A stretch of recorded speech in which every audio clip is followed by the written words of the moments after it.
Hello friends, টেক্সারিং online চ্যানেলে আপনাদের সকলকে জানাই স্বাগতম। আজ ইতিমধ্যেই মোদী সরকার এবং মমতা সরকারের তরফ থেকে গোটা দেশ এবং রাজ্য জুড়ে বেরিয়ে এসেছে একদম 20টি বিরাট বড়সড় আপডেট। আজকের সবচেয়ে বড় খবরে জানা যাচ্ছে এবার গৃহযুদ্ধ তৃণমূলে, দলের প্রবীণ নবীন অন্তর্দ্বন্দ্বে ওলট পালট হয়ে গেল গোটা তৃণমূল দল। একের পর এক শীর্ষ নেতৃত্বের তরফ থেকে মুখ খোলা হচ্ছে। একদল চাইছেন অভিষেককে, অপর একদল চাইছেন মুখ্যমন্ত্রী মমতা বন্দ্যোপাধ্যায়কে। শুধু তাই নয়, এইদিকে আবার মঙ্গলবার থেকেই অনির্দিষ্টকালের জন্য বন্ধ হয়ে গেল গোটা দেশের রেশন ব্যবস্থা। লাগাতার ধর্মঘটে এবার সামিল হচ্ছে ডিলাররা। আবার হয়রানি বাড়ছে সাধারণ মানুষের মধ্যে। একই সাথে এইদিকে নিয়োগ দুর্নীতি মামলায় ফের ভয়ঙ্কর মোড়। এবার অভিষেক বন্দ্যোপাধ্যায়ের কোম্পানির 8টি সম্পত্তি বাজেয়াপ্ত করার প্রক্রিয়া শুরু করে দিল কেন্দ্রীয় গোয়েন্দা সংস্থা ইডি। এবার কার্যত সাঁড়াশি চাপে ফেলতে চলেছে অভিষেক বন্দ্যোপাধ্যায়কে। অপরদিকে আবার পুরীর মন্দিরের সমস্ত ভক্তদের জন্য এবার জারি হলো এক বিরাট ভয়ঙ্কর নিয়ম। আপনিও যদি পুরীর মন্দিরে যাবেন বলে ভেবে আছেন, তাহলে আপনাকেও মানতে হবে এই ভয়ঙ্কর নিয়ম। একই সাথে এইদিকে আবার আধার কার্ড নিয়ে এবং ব্যাংকের বই নিয়ে গোটা দেশের সমস্ত মানুষের জন্য উঠে আসলো আরও এক বিরাট বড় আপডেট। অন্যদিকে আবার মুখ্যমন্ত্রী মমতা বন্দ্যোপাধ্যায়ের তরফ থেকে নিয়োগ দেওয়া নন্দিনী চক্রবর্তীর চাকরি অবৈধ বলে এবার আইনি লড়াইয়ের পথে হাঁটতে চলেছেন শুভেন্দু অধিকারী। ফের মুখ্যমন্ত্রীকে চাপে ফেলতে চলেছেন শুভেন্দু অধিকারী, জানিয়ে নতুন করে আবারও তোলপাড় গোটা রাজ্য রাজনীতি। তো প্রথমেই আমরা চোখ রাখবো আজকের অতি গুরুত্বপূর্ণ বেশ কয়েকটি তাজা হেডলাইন্সের দিকে। তো দেখুন, আজকের হেডলাইন্সে বলা হচ্ছে কম্পিউটারের প্রশিক্ষণ থাকলেই বাজিমাত, লোক নেবে জেলা পরিষদ, প্রকাশ্যে এলো বিজ্ঞপ্তি। এইদিকে আবার ফের চ্যালেঞ্জের মুখোমুখি কালীঘাটের কাকু। এবার গেরুয়া নজরে সুজয় কৃষ্ণ। খোকাবাবু পাল্টি খেয়েছেন বিজেপিকে নিশানা করে। তৃণমূলের প্রবীণ নবীন দ্বন্দ্বকে কটাক্ষ অধীরের। মমতাই শেষ কথা আবার বুঝিয়ে দিলেন ববি। ট্রাক ধর্মঘটে নিস্পৃহ কেন্দ্র, দেশজুড়ে সংকট পেট্রোল পাম্পে। শুভেন্দুর বিরুদ্ধে রাজ্যের অনেক মন্ত্রী নরম, ফের বিতর্কিত মন্তব্য কুণাল ঘোষের। নন্দিনী চক্রবর্তীর নিয়োগ অবৈধ, আইনি লড়াইয়ের ইঙ্গিত শুভেন্দুর। মঙ্গলবার থেকে অনির্দিষ্টকালের জন্য রেশন দোকান বন্ধ, লাগাতার ধর্মঘটে সামিল ডিলাররা। নিয়োগ দুর্নীতি মামলায় নয়া মোড়, টেটের প্রায় 22 লাখ উত্তরপত্র ওড়িশার সংস্থাকে বিক্রি, ফাঁস করে দিল সিবিআই। চিনতেই পারবেন না ওএমআর সিট, এমনভাবে ডিজাইন করা হয়েছিল বিস্ফোরক দাবি সিবিআই এর। অভিষেকের লিপস অ্যান্ড বাউন্স সংস্থার 8টি সম্পত্তি বাজেয়াপ্ত করার প্রক্রিয়া শুরু, জানালো ইডি। পানিহাটি উৎসবে ভিড়ে নোংরামি, মেলা মিটতেই বাড়ি থেকে একের পর এক তৃণমূল নেতাকে তুলছে পুলিশ। রাজ্য সরকারকে কালিমালিপ্ত করতে শুভেন্দুর হাত ধরেছে কামদুনির প্রতিবাদী মৌসুমী কয়াল। তৃণমূলের দ্বন্দ্ব সংহিতা, রাজ্য সভাপতি পদ থেকে সরতে পারেন বক্সি। বছরের শুরুতেই দেশ জুড়ে রেশন ধর্মঘট, বড়সড় বিপাকে বাংলার সাধারণ মানুষ। নিয়োগ দুর্নীতি মামলায় অভিষেকের কোম্পানির যোগ, সূত্র মারফত খবর। আধার কার্ড সংশোধন করতে এবার লাগবে টাকা, জানুন নতুন বছরের নতুন নিয়ম। রেশনে দাম কমছে কেরোসিনের, এদিকে ডিলাররা যাচ্ছেন ধর্মঘটে। অত্যন্ত বিপজ্জনক, সংবিধানকে চ্যালেঞ্জ করা বাংলা সঙ্গীত নিয়ে রাজ্যকে তোপ বিজেপির। এবার পুরীর মন্দিরের ভক্তদের জন্য স্পেশাল ড্রেস কোড, এই নিয়ম না মানলে প্রবেশ নিষিদ্ধ। কিউআর কোড স্ক্যান করলেই এটিএম থেকে মিলবে টাকা। নতুন বছরে রিজার্ভ ব্যাংকের নয়া নিয়ম। লক্ষ্মীর ভান্ডার এবার অতীত, বাংলার মহিলারা প্রতি মাসে পাবেন 5,000 টাকা, এইভাবে আবেদন করুন। এই সমস্ত হেডলাইনগুলি ছাড়াও রয়েছে মমতা সরকারের তরফ থেকে এই মুহূর্তে আরও একটি বড় ঘোষণা। তাই অবশ্যই মনোযোগ সহকারে সারাদিনের অত্যন্ত গুরুত্বপূর্ণ খবরগুলি একটা ভিডিওতেই দেখে নিন। আর এই ভিডিওটি শুরু করার পূর্বে আপনাদের কাছে ছোট্ট একটা অনুরোধ, অবশ্যই এই ভিডিওটা লাইক করে দেবেন এবং জনস্বার্থে ভিডিওটিকে প্রচুর পরিমাণে শেয়ার করবেন। আর আপনি কোন জেলার কোন ব্লক থেকে এই মুহূর্তে এই ভিডিওটি দেখছেন, অবশ্যই ভিডিওর কমেন্ট বক্সে লিখে জানিয়ে দেবেন। তো দেখুন, আজকের প্রথম খবরেই বলা হচ্ছে অভিষেকের লিপস অ্যান্ড বাউন্স সংস্থার 8টি সম্পত্তি বাজেয়াপ্ত করার প্রক্রিয়া শুরু, জানালো ইডি। তো প্রাথমিকের শিক্ষক নিয়োগ দুর্নীতির তদন্ত মামলায় নতুন মোড়। আদালতে ইডি জানিয়ে দিল এই দুর্নীতির সঙ্গে যোগ রয়েছে বলে অভিযোগ থাকা সংস্থা লিপস অ্যান্ড বাউন্স সংস্থার অধীনে থাকা 8টি সম্পত্তি বাজেয়াপ্ত করার প্রক্রিয়া শুরু হয়েছে। বিচারপতি অমৃত সিনহাকে ইডি জানিয়েছে ওই সম্পত্তির মূল্য 7.5 কোটি টাকা। প্রসঙ্গত, লিপস অ্যান্ড বাউন্স সংস্থার সিইও পদে রয়েছেন তৃণমূলের সর্বভারতীয় সাধারণ সম্পাদক তথা ডায়মন্ড হারবারের সাংসদ অভিষেক বন্দ্যোপাধ্যায়। এর আগে ওই সংস্থার সঙ্গে যুক্ত সুজয় কৃষ্ণ ভদ্রকে গ্রেপ্তার করে ইডি, যাকে কালীঘাটের কাকু বলে উল্লেখ করেছিলেন শিক্ষক নিয়োগ মামলায় ধৃত তাপস মণ্ডল। তো দেখুন, আজকের আরও একটি বড় আপডেটে বলা হচ্ছে মঙ্গলবার থেকে অনির্দিষ্টকালের জন্য রেশন দোকান বন্ধ, লাগাতার ধর্মঘটে সামিল ডিলাররা। তো বছরের শুরুতেই রেশন ধর্মঘট, আজ থেকে অনির্দিষ্টকালের জন্য ধর্মঘট শুরু করেছেন রেশন ডিলাররা, যার ফলে রাজ্যের প্রায় 18,000 রেশন দোকান বন্ধ থাকবে।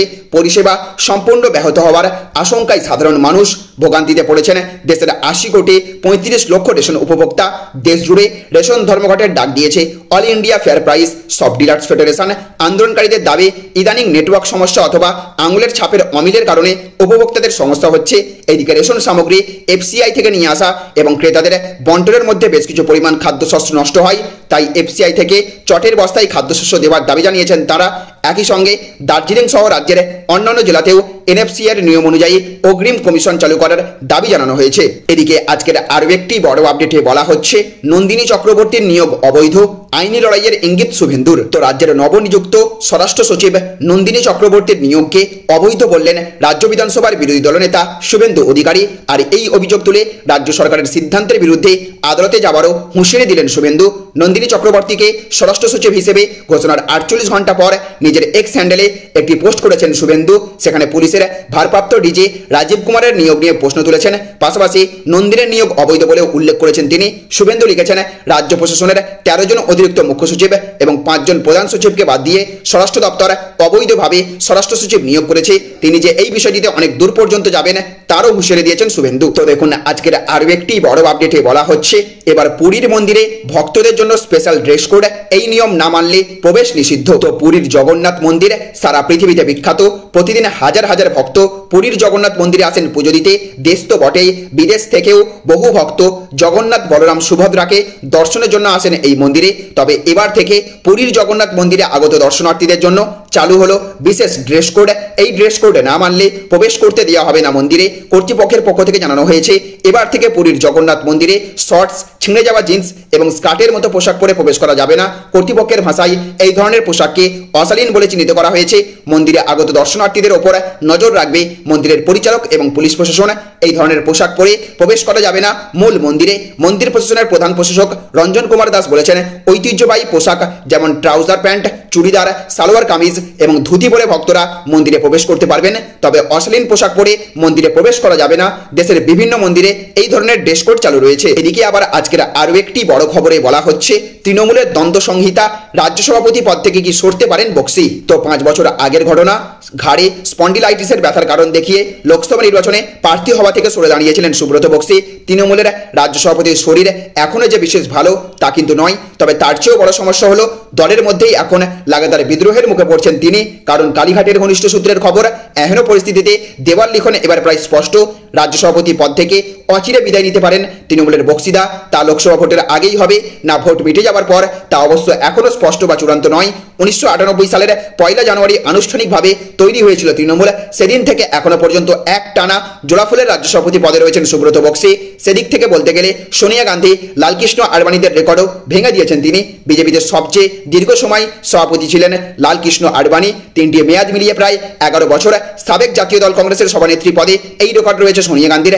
22 বছর কংগ্রেসের সভানেত্রী ছিলেন সোনিয়া। বক্সি তাদের দুজনকে অনেক আগেই টপকে গিয়েছেন। সূত্রের খবর, দলে বয়সের ঊর্ধ্বসীমা বাঁধতে চেয়ে এবার রাজ্য সভাপতি পদ থেকে বক্সিকে সরানোর দাবি ক্রমশই জোরালো হচ্ছে। এদিকে আবার আজকের আরও একটি বড় খবরে বলা হচ্ছে, শুভেন্দুর বিরুদ্ধে রাজ্যের অনেক মন্ত্রী নরম, ফের বিতর্কিত মন্তব্য কুণাল ঘোষের। তো লোকসভা নির্বাচনের আগে ক্রমশ অসন্তোষ বাড়ছে তৃণমূলের অন্দরে, যার কারণ হচ্ছে কুণাল ঘোষ লাগাতার তৃণমূলের শীর্ষ নেতৃত্বের বিরুদ্ধে মন্তব্য করে বিতর্ক জ্বালাচ্ছেন তিনি। কখনো তিনি দলের সভাপতি সুব্রত বক্সিকে খোঁচা দিচ্ছেন, তো কখনো ফিরহাদ হাকিমের মন্তব্যের বিরোধিতা করছেন। বিতর্কটা শুরু হয়েছিল নেতাজি ইন্ডোরে তৃণমূলের সভায় অভিষেক ব্যানার্জির ছবি না রাখাকে কেন্দ্র করে। সেই সময় মুখ খুলেছিলেন কুণাল ঘোষ। তিনি বলেছিলেন, অভিষেক ব্যানার্জিকে বাদ দিয়ে তৃণমূলের মঞ্চ কিছুটা অসম্পূর্ণ থেকে যায়। দলীয় সবাই অভিষেক ব্যানার্জির একটা ছবি অন্তত থাকা উচিত ছিল। তৃণমূলের প্রতিষ্ঠা দিবসেও নতুন করে দ্বন্দ্বের সৃষ্টি হলো। সুব্রত বক্সি বলেছেন, এই নির্বাচনে অর্থাৎ লোকসভা নির্বাচনে যদি অভিষেক ব্যানার্জি লড়াই করেন, নিশ্চিতভাবে আমাদের ধারণা উনি লড়াইয়ের ময়দান থেকে পিছিয়ে যাবেন না। যদি লড়াই করেন তাহলে মমতা ব্যানার্জির মুখ সামনে রেখেই লড়বেন। সুব্রত বক্সির এই কথাতেই আপত্তি জানান দলের রাজ্য সাধারণ সম্পাদক কুণাল ঘোষ। তিনি বলেছেন, রাজ্য সভাপতি সুব্রত বক্সিকে সম্মান করি, কিন্তু ওনার বাক্য গঠনে একটু সমস্যা রয়েছে। লড়াইতে তো অভিষেক ব্যানার্জি রয়েছেন। এদিকে আজকের আরও একটি বড় আপডেটে বলা হচ্ছে, নিয়োগ দুর্নীতি মামলায় নয়া মোড়, টেটের প্রায় 22 লাখ উত্তরপত্র ওড়িশার সংস্থাকে বিক্রি, ফাঁস করে দিল সিবিআই। তো প্রাথমিকে শিক্ষক নিয়োগ দুর্নীতির তদন্তের গোড়া থেকে 2014 সালে হওয়া টেটের ওএমআর সিট কোথায় তা জানতে চায় আদালত। কিন্তু প্রাথমিক শিক্ষা পর্ষদ কোর্টকে জানায় অত উত্তরপত্র রাখার স্থানাভাবে তা পুড়িয়ে ফেলা হয়েছে। কিন্তু সিবিআই আদালতকে জানালো পুড়িয়ে ফেলা হয়নি ওইসব ওএমআর সিট, তার বদলে ওড়িশার বালেশ্বরের একটি কাগজ প্রস্তুতকারী সংস্থার কাছে কেজি দরে বিক্রি করে দেওয়া হয়। লক্ষ্য ছিল নষ্ট করা। ওই সংস্থা জানায় 2018 সালে তারা 200 কুইন্টালের বেশি ওয়েমার শিট নষ্ট করে ফেলা হয়েছে। তা দিয়ে নতুন কাগজ তৈরি হয়েছে। বিচারপতি অমৃতা সিনহার বেঞ্চে সিবিআই পুরসভায় নিয়োগ সংক্রান্ত দুর্নীতিরও তদন্ত রিপোর্ট জমা দিয়েছে। তাতে বলা হয়েছে ওই মামলায় ধৃত অয়ন শীলকে জিজ্ঞাসাবাদ করে জানা গিয়েছে তার সংস্থার মাধ্যমে 17টি পুরসভার 1829 জনকে অবৈধভাবে নিয়োগ করা হয়েছে। তো দেখুন আজকের অন্তিম আপডেটে বলা হচ্ছে নিউ ইয়ার ধামাকা, এবার বিরাট উপহার দেবে কেন্দ্র সরকার। 1 কোটির বেশি মানুষের মুখে হাসি। তো গত বছরে একাধিক ভালো খবর পেয়েছে কেন্দ্রীয় সরকারি কর্মীরা। নতুন বছরে ফের কপাল খুলতে চলেছে কেন্দ্রীয় কর্মচারী এবং পেনশনভোগীদের। শোনা যাচ্ছে শীঘ্রই কেন্দ্রীয় কর্মচারী এবং পেনশনভোগীদের বকেয়া ডিএর টাকা অ্যাকাউন্টে দিতে চলেছে মোদী সরকার। ফলে ফুলে ফেঁপে উঠবে কর্মীদের ব্যাংক ব্যালেন্স, যার দ্বারা 1 কোটিরও বেশি মানুষ উপকৃত হতে পারেন। আসন্ন লোকসভা নির্বাচন, তার আগে কেন্দ্রীয় কর্মচারী এবং পেনশনভোগীদের আটকে থাকা ডিএ বকেয়া অর্থ তাদের অ্যাকাউন্টে স্থানান্তর করা হতে পারে বলে মনে করা হচ্ছে। গত অক্টোবর মাসেই 4% ডিএ বৃদ্ধি পেয়েছে কেন্দ্রীয় সরকারি কর্মীদের। আগে 42% মহার্ঘ ভাতা পেতেন তারা, বর্তমানে তা বেড়ে হয়েছে 46। এরই মধ্যে নতুন বছরের শুরুর দিক থেকে ফের একবার কেন্দ্রীয় মহার্ঘ ভাতা বাড়ার সম্ভাবনা রয়েছে বলে বিভিন্ন রিপোর্টে দাবি করা হয়েছে। তাহলে ফ্রেন্ডস বুঝতে পারলেন, এই ছিল আজকের কয়েকটি গুরুত্বপূর্ণ আপডেট। এই ভিডিওটি আপনাদের যদি ভালো লেগে থাকে তাহলে অবশ্যই ভিডিওটিতে এক্ষুনি একটা লাইক করবেন এবং অবশ্যই ভিডিওটিকে রাজ্যের সমস্ত মানুষের কাছে শেয়ার করে সকলকে জানার সুযোগ করে দেবেন। ভালো থাকবেন, সুস্থ থাকবেন। Thank you friends, thank you for watching.